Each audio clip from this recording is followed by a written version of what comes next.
Shad means sit. Sit means stable. When seeking the knowledge of Brahman, to gain the knowledge of reality, you must have these qualities. You must have bhakti, devotion, and this intellectual probing, because you must seeker, you must search, and then you must be stable, seva also. So this is what this here the traditional qualifications here clearly recommended. What are the traditional qualifications? Viveka, Vairagya, Shad Sampatti, and Mumukshutva. So once you have mastered these qualities, you will be ready to receive the knowledge. The knowledge of Brahman is supreme, transcendental, and all the knowledge you gain in this world is relative and finite, limited, and diverging, expanding. There is no end for it. Except the knowledge of the self. The moment you gain the knowledge of the self, you reach the infinite. You reach the ultimate liberation. You reach immortality. You reach the finality, completeness. So the knowledge of Brahman is profound secret for the reasons. Why the knowledge of Brahman is supreme secret is the basic reason is it is unknown to the people of the world. People do not know Brahman. You know the physical body, you know the mind feelings, you know the intellect thinking, thoughts and ideas, but you do not know yourself. Atman is unknown to you at this moment. You have no cognition. You have no recognition of the self. You are not aware of the self. Atman is not aware. Therefore, it is called supreme secret.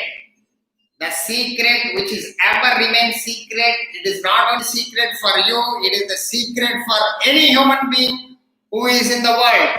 Not only you do not know, nobody knows the Atman. This is why it is called the greatest secret of all secrets. And also, and is not communicated except to the few seekers qualified to understand its deep import. So you must be thoroughly qualified to receive that knowledge as well. Therefore, you need gradual preparation to gain the knowledge. The wise understand that their mission in life is to seek the knowledge of the Supreme God, Brahman within. Only the wise people understand. Vast majority of people are ignorant and innocent and caught up in the world of materiality and sensuality and preoccupied with the kanchanam and kamani, acquisition, preservation and enjoyment. They don't think beyond because they have no intellect to understand the purpose of human existence in this world. The wise understand that the mission in life is to seek knowledge of Supreme Self within. They seek the Self constantly. The wise people never consider this spiritual pursuit as a post-retirement pastime. It is a full-time awareness of reality. Through unswerving pursuit, they discard all their sins. By pursuing the Supreme Self, your sins, your mental agitations, your worries, your tensions, your stress, your strain disappear from your mind. And because you reduce your desires, you reduce your vasanas, and you gradually reach the Suprememost Being and gain the spiritual enlightenment. This is the purpose of human existence in this world. Who are pursuing the Self constantly, they reach the Supreme Self in this very lifetime. But how much time it will take? Ere long. Ere long means not long. What do you mean by not long? It is directly proportional to your desires versus your effort. The time taken for gaining self-realization depends on two factors. How strong are your desires have to be eliminated, and how much effort one is capable of putting in. Directly proportional to that, how much effort versus how much luggage you carry in your mind. If you have too many desires, you forget it. This life is not possible to reach the Supreme God, Brahman. But if you have very less desires and you are capable of putting more effort and you are ready to sweat it out, ready to concerted, committed, continuous effort, this lifetime is too much for you to reach the self-realization. So, God realization or self-realization you can achieve only if you consider how much time it will take based on the two factors. One is how many desires you have to be eliminated. How many strong desires, what are the desires you have to be eliminated. Second one, how much effort you can put in or are capable of putting in. These are the two factors you must remember to determine the time taken for self-realization, God realization. Since the success of the mission depends upon these two factors, the sage here, the great master, has chosen the most appropriate word called achirat. Achirat means ere long, means not very long, not very short. It's not easy nor difficult. It all depends upon how much you are committed, how much you are determined, how much you are sincere, how much you are true to your pursuit of gaining the self-realization in this very lifetime. That must be your goal in life, your mission in life. Without wasting time, you must put in all your energies to it, indicating that result is neither immediate nor too far away. This is the mantra 2. So, the first mantra clearly defined the great master and great student and the prepared to gain the knowledge from the qualified, fully qualified master by the fully qualified student. Now we get on to the mantra 2. Tasmai sahovacha pitamahascha shraddha bhakti dhyana yoga davaihi na karmana na prajaya dhane na tyage naike amrutatva manashuho.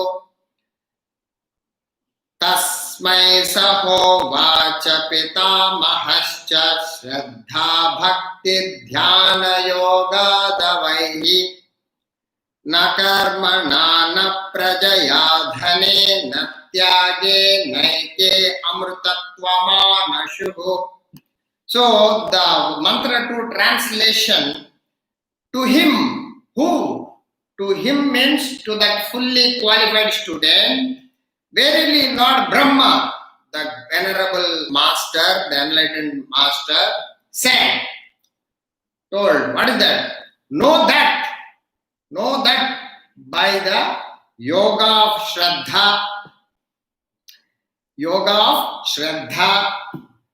faith, bhakti, devotion, and dhyana, meditation.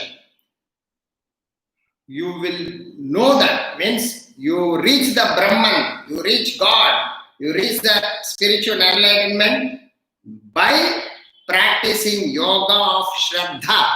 Shraddha is translated here as faith, we are going to study, and bhakti, devotion, also we are going to understand, and dhyana, meditation. Not by activity. You will not gain enlightenment by activity. What activity we are going to study? Nor by progeny. Progeny also, what is the progeny means?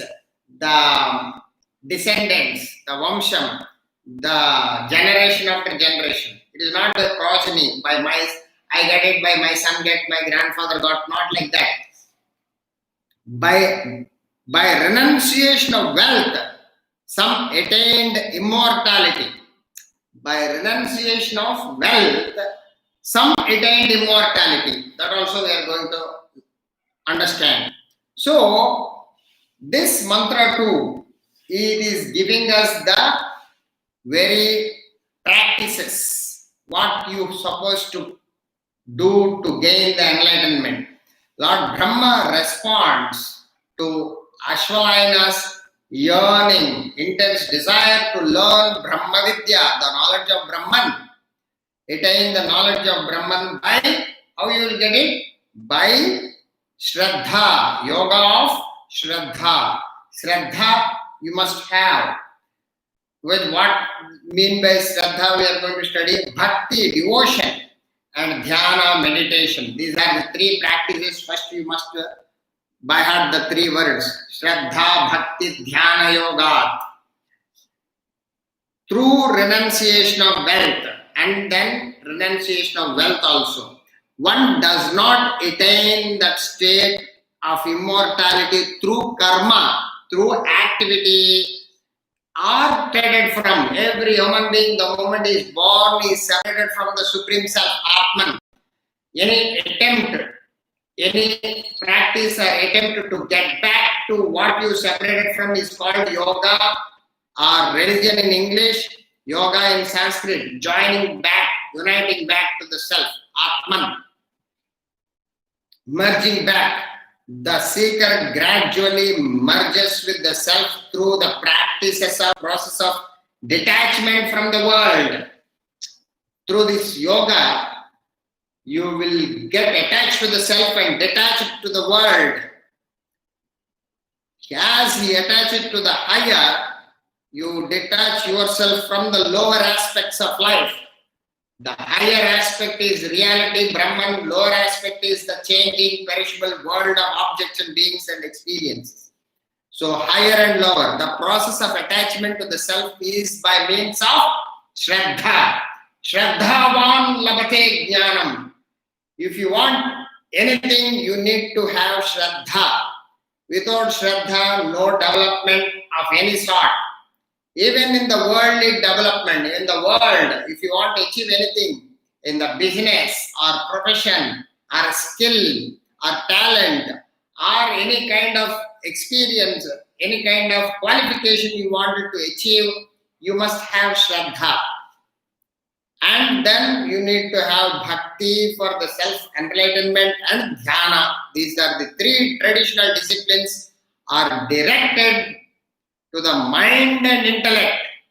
Mind and intellect are the two equipments drive the human being to any activity in the world. Your body is a physical body, just a vehicle.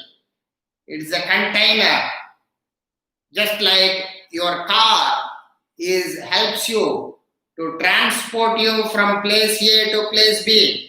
It takes you from place A to place B. A car, a vehicle, similarly this physical body takes you from one experience to another experience. It's just an empty vessel. It's a container.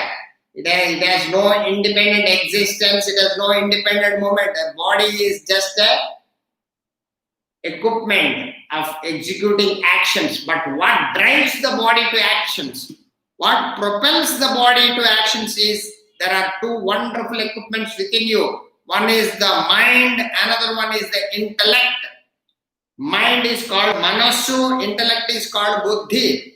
These are the two wonderful equipments within the physical body, propels the body to any activity what you are executing, what you are performing in this world.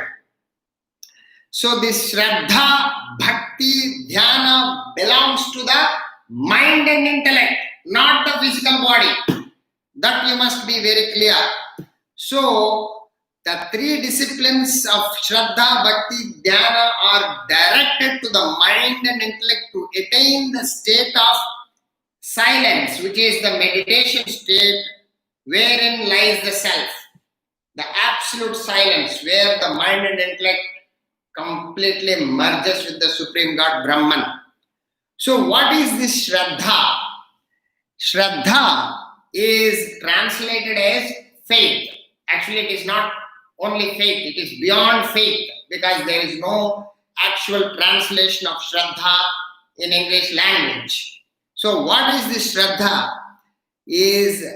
Has a far-reaching significance. Faith is ordinary.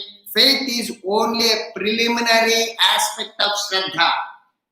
You need to have a faith. You start with faith, but you end with Shraddha. A seeker needs to have firm belief in the transcendental reality. In the Supreme God, you have to first believe it, that there is the self, there is Atman within you. You do not know what is Atman, where is Atman, how is Atman, nothing you know. But you should have faith, you should have belief, you must believe it. So, on the transcendental reality Brahman, before you can pursue it, the concept of faith has been well brought out by the great Christian mystic Joe Goldsmith. There are two people who define faith. One is Joe Goldsmith, another one is the Bengali poet philosopher, the Rabindranath Tagore. Joe Goldsmith defines the faith as faith is a belief in a thing I do not know until I come to know what I believe in. I repeat, Joe Goldsmith's definition of faith. Faith is a belief in a thing I don't know now until I believe it, until I pursue it and I come to know about it. What if plus pursuit plus experience until you come to know and experience it. This is called one definition of true faith, Shraddha. Second one, Rabindranath Tagore, the great Bengali poet, he says, Tagore puts it across poetically. Faith is a bird. Faith is a bird. Bird means pakshi. Faith is a bird that feels the light and sings while the dawn is still dark. So in the early morning, 4 o'clock, still there is a darkness everywhere. There is a light. The sun is yet to come. But at 4 or 5 o'clock, the birds start singing and making noise early morning. That with what conviction, with what confidence, with what belief, strong belief they have, as if they know they had a conversation about the phone call with the Mr. Sun, the illuminating Surya, the sun god. He comes inevitably on the morning in the horizon of the sky. Before even aware of that, the birds start singing. That belief that the sun is definitely going to come is called the Shraddha, faith. The faith is a bird that feels the light. The light is not there, but feels the light within the heart and sings while the dawn is still dark. The same way, you do not know the self, you are not aware of the self, you have no knowledge of the God, you have no awareness of the God, you have not seen the God, you have not felt the God, you can't think about God, whether God exists or not, you have no experience. But if you have that bird like commitment, conviction that there is a self, if you have feeling of faith, belief, and you have commitment to pursue this Shraddha, continued, consistent pursuit till you reach it. That is called Shraddha. Therefore, what is Shraddha here? Shraddha goes well beyond faith. Shraddha, no doubt, begins as faith, which embraces the definition of both Joe Goldsmith and Rabindranath Tagore. If you combine both of them, you get the actual idea about what Shraddha is. The concept of Shraddha, however, reaches further as the intellectual capacity. It is the capacity of the buddhi. Shraddha ledu antam. What is that Shraddha ledu? The intellectual commitment till you reach the goal, what you fixed yourself. It is the capacity of the intellect to reflect, to understand, to assimilate what is heard from the gurus, what is heard from the masters. Shraddha helps you to acquire knowledge.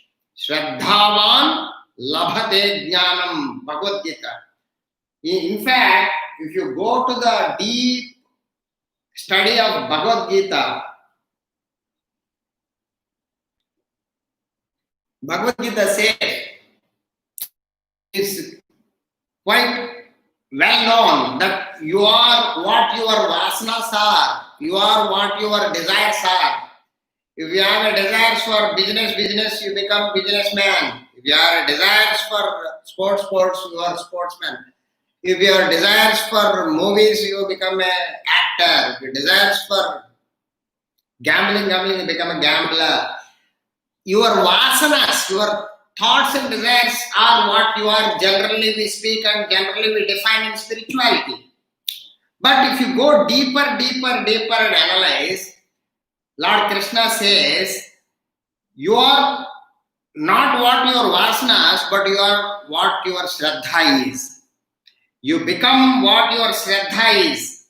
Just as, for example, if you take Mr. Tendulkar, the cricketer, he got so many vasanas. Vasanas for billiards, vasanas for business, vasanas means tendencies and desires. Vasanas for, shopping complex, vasanas, what is that called? The tennis. But he has got a commitment, consistent, continued pursuit of the vasana of the cricket. He put shraddha into it. He became great cricketer in the world. That's what it means by Lord Krishna's statement. Shraddhavan labate jnanam. You become what your shraddha is. You examine your life. You have millions of varieties of desires. You want to become actor, you want to become a sportsman, you want to become a teacher, you want to become a, what is it called, businessman. You want to become many. But where you put your efforts, in which field you are committed, consistent, continuous, till you reflect, contemplate, meditate until you get it, you don't give up. That shraddha, if you put it in any field, what you are interested in, that you become. That is called shraddhavan labate jnanam. You become what your shraddha is. So, the shraddha helps you to acquire knowledge and absorb the knowledge, assimilate the knowledge until you transform that knowledge into wisdom and assimilate it until you become that knowledge and you live that knowledge, it becomes part of you and you completely become enlightened in that with that knowledge. It becomes a part of your system. It is a living knowledge, digested knowledge, absorbed knowledge, assimilated knowledge. That is the state of becoming. You are called. So the intellectual discipline must be, even though you have shraddha and intellectual discipline, if you do not have devotion, if this intellectual discipline is not supported by the devotion, bhakti, your mind is not cooperating, then you become intellectual parrot. Intellectual parrot means what? It's just arrogance. You don't have development of humility, surrender. So the knowledge is no development at all. So intellectual discipline must be supported by devotion. You must have intellectual knowledge with devotion, with surrender. Both combination, you reach the greater heights of enlightenment. Your mind must feel what your intellect is thinking. What your intellect is thinking, your mind must feel. What mind feels, your intellect should think. What intellect thinks, your mind must feel. There must be a blend of both head and heart. Head is thinking equipment, heart is feeling. Your feeling and thinking must support each other and cooperate each other, integrate each other to development or to any development of peace and happiness and success in this world. So mind must feel what intellect tries to comprehend, understand, and intellect must understand what mind feels. Then there is a blend of head and heart, and then you will be able to gain the spiritual development and commensurate with your efforts and you reach the enlightenment. So if you have only intellectual development without the mind support, you become arrogant, you become fanatic, you become intellectual, egoistic arrogance. Whereas if you have only mind without intellectual support, you become fanatic, you become blind believer because you have no knowledge. So you believe blindly, you blind faith, mechanical faith. So you are what do you call a fanatic, superstitious personality. Therefore, you need a devotion and a knowledge, both hand in hand for spiritual enhancement, for any development in your personality. Therefore, head and heart must be blended each other. The intellectual discipline as well as the emotion. Devotion means nothing but surrender. Surrender in the areas of your ignorance. You do not know medicine. You doctor who knows the medicine. You do doctor and start teaching what he is supposed to do. He will be lecturer. Therefore, in the areas of your ignorance, you must. Bhakti is not uttering pain the people are lecture past. Bhakti is not what is called so-called not the real meaning. Bhakti means surrender to the higher unknown.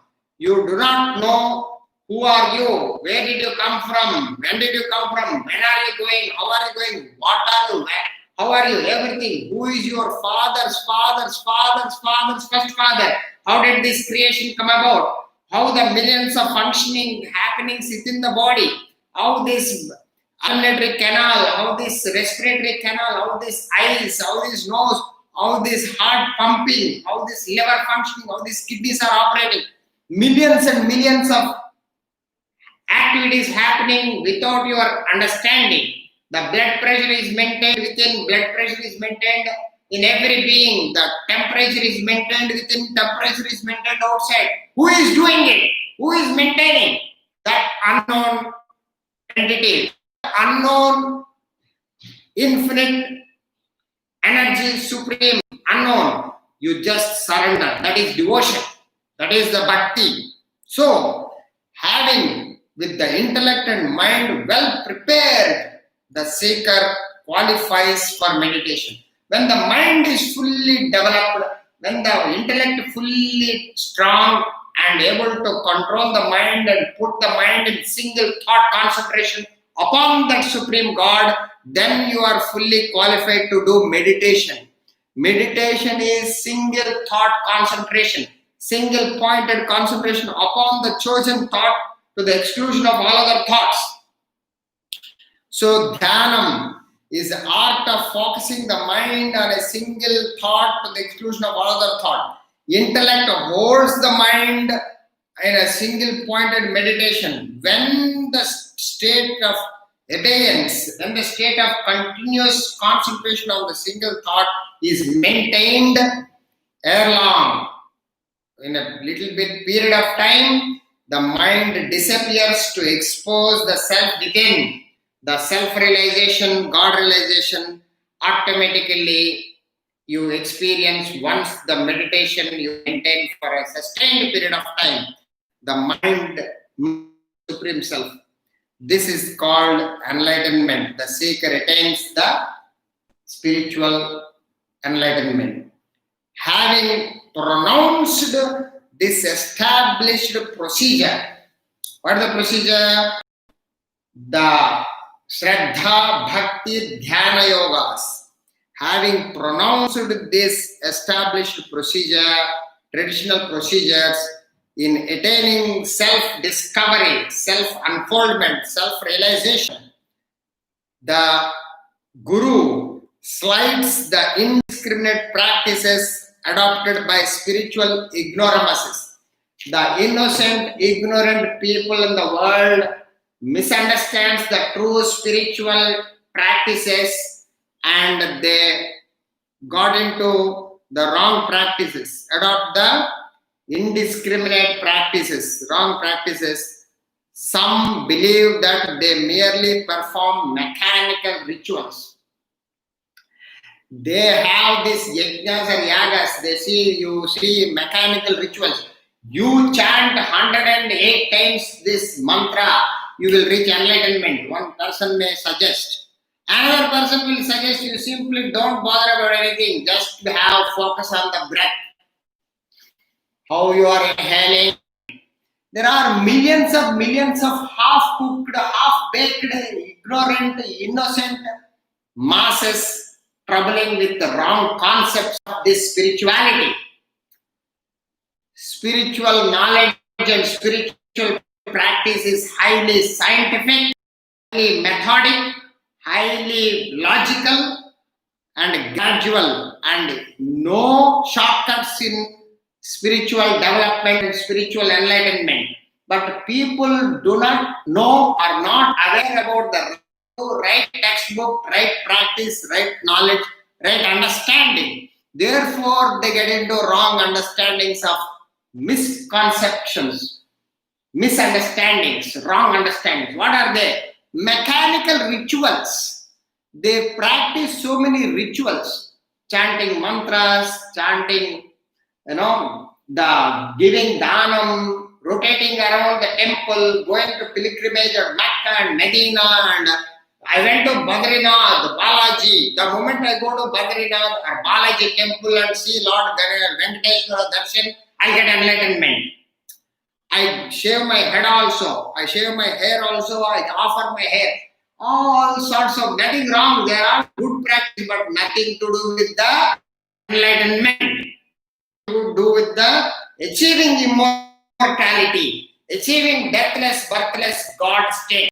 The state of God realization, state of enlightenment is through Shraddha, Bhakti, Dhyana Yoga. You must learn the knowledge of Vedanta, study, reflection, contemplation, understand with Bhakti, surrender and knowledge, with intellectual and emotional, and practice Dhyana in a systematic way. Then you reach the enlightenment which is earlier covered. But you will never get through mechanical, routine, ritualistic practices without understanding the purpose and symbolism, the deeper import of what they represent. So mechanical rituals will not help you. By karma, they can attain enlightenment. They cannot attain. Still worse, some people, more worse, they misunderstand, others consider spiritual status as a birthright. You must be born to a Brahmana, then only you will get enlightenment. It's a birthright. Your father, mother are very spiritual people, then you get enlightenment. This is another misunderstanding. People misunderstand based on the caste, based on the nationality, based on the religion, based on the community, based on the geographical place. There are many varieties. You have to be in Himalayas to reach enlightenment. Some people misunderstand like that. Some people say you have to be a superior caste. You should be a Brahmana to achieve enlightenment. All half-cooked, half-baked, lack of thinking basically, no intellect, no application of original logic and reason. They simply pick up all sorts of things. Then they believe that that will give enlightenment. Enlightenment is not by mechanical practices, mechanical rituals, nor by birthright. My father is a great sage, therefore I will get enlightenment. No. It's like my father is an IAS officer, a collector. How I will become collector? My father is a prime minister. How will I become prime minister? Even the worldly things you can't get. You must put your effort to gain your knowledge, to get your experience, to get a job or profession. But people misunderstand in the spiritual practices. Your father is highly spiritual, mother is highly spiritual, you become spiritual. This is very, very lack of thinking, lack of intellectual equipment. So neither by birthright or gained by progeny, these are beliefs and misled seekers. So people misunderstand the real practices. The real practices are through Shraddha, Bhakti, Dhyana Yoga. The concerted commitment, consistent effort of pursuing the Supreme God by gaining the knowledge of Vedanta, Upanishad, and surrender with the devotion And ultimately, you must have this dhyanam. You must single point meditation upon the God. Saddha Bhakti Dhyana Yoga. You reach Achirat. You will reach the enlightenment. Not very long. It is basically depends on the two factors. One is the how many desires, how much worldly desires you have versus how much effort, capacity to put the effort to eliminate them. How much luggage you have, how much desires you have to be eliminated, and how much capacity to put effort to remove them. These two factors determine your time frame to achieve enlightenment. Enlightenment could be in this very lifetime if you are having very less desires to eliminate and reach the samadhi. It takes long time. So to reach the mortality. So it all depends upon what is your personality and where you are now to reach what is your destination of life's mission. These are all the actual factors. So the life's mission is to reach the Supreme Self, and you can get the Atman, the Supreme God, the Supreme Brahman realization only through this yogic practice of Shraddha, Bhakti, Dhyana Yoga. We will continue from the next class, this mantra 3 onwards. Thank you. Hari Om.